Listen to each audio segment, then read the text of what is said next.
اہل سنت کے واضح نظریات کے مطابق اہل بدعت کے پیچھے نماز بحالت مجبوری ہو جائے گی۔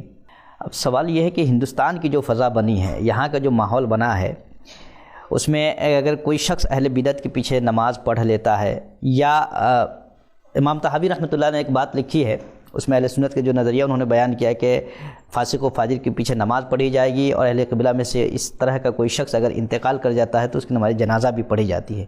لیکن یہ ہندوستان کے جو ابھی موجودہ جو ماحول بنا ہوا ہے یا لوگوں نے بنا رکھا ہے، اس میں یہ ہے کہ کوئی شخص اگر اہل بدعت کے پیچھے نماز پڑھ لیتا ہے یا جنازے میں شریک ہو جاتا ہے تو صرف یہ نہیں کہ مطلب کہ ان کو یہ کہا جاتا ہے کہ بھائی تم نے غلط کیا، بلکہ اس کی بنیاد پہ نکاح ٹوٹنے کا بھی فیصلہ کرتے ہیں، اور کوئی صاحب نکاح ہوتا ہے تو کہتے ہیں تجدید نکاح بھی کیجئے۔ جیسا کہ ابھی حال میں بنارس میں ایک واقعہ دیکھنے کو ملا کہ ایک شخص جو بدعتی فرقے سے متاثر تھا، اس کا انتقال ہو گیا، اور اس کے بچے جو بریلوی کہلاتے تھے انہوں نے اپنے باپ کی نماز جنازہ پڑھ لی، تو وہاں کے علماء نے ان بچوں کا نکاح پڑھوایا۔ تو اہل بدعت کی اقتداء اور پھر اس اقتداء کی بنیاد پہ نکاح کا ٹوٹ جانا اور اثر نو نکاح پڑھوانا، یہ امت اس وقت ہندوستان کی جو نئی نسل ہے وہ اضطراب کا شکار ہے۔ اس بارے میں آپ کیا رہنمائی فرمائیں گے؟ دیکھیے، جیسا کہ آپ نے بتایا، امام طحاوی نے لکھا ہے۔ امام طحاوی کے علاوہ دیگر ائمہ نے بھی لکھا ہے، ائمہ عقیدہ نے اور ائمہ تصوف نے، ائمہ فقہ نے، کہ اہل سنت کی علامتوں میں سے ایک علامت یہ بھی ہے کہ وہ اہل قبلہ کی نماز پڑھیں گے۔ وہ اہل قبلہ چاہے اہل بدعت ہوں یا اہل سنت ہوں تو ان کی نماز پڑھی جائے گی۔ کوئی شخص ایسا ہے جس کا انتقال ہوا، وہ اہل بدعت سے تھا، اس کی کوئی جنازہ پڑھنے والا نہیں ہے، تب تو وہاں پہ ضروری ہے کہ ہم جا کر کے اس کی نماز پڑھیں۔ سنی میں رافضی کی طرح خارجی بھی ایک فرقہ پیدا ہو گیا ہے۔ یہ دونوں اسی کے مبلغ ہیں۔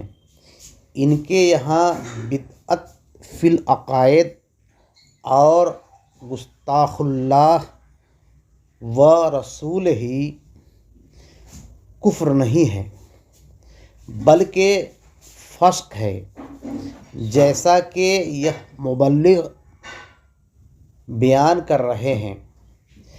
فقہ نے جو حکم فاسق کے متعلق دیا ہے وہ حکم یہ بدعقیدوں کے متعلق دے رہے ہیں، اور سنی جو شریعت کے حکم کو بتاتے ہیں اس کو یہ مردود فسادی کہہ رہا ہے۔ اس کے متعلق شریعت کا وہی حکم ہے جو بدعقیدوں کے متعلق ہے۔ وآخر دعوانا الحمد للہ رب العالمین۔ اگر میری بات آپ کو اچھی لگی ہو تو برائے مہربانی اس چینل کو سبسکرائب و لائک کر دیں اور کامنٹ کریں۔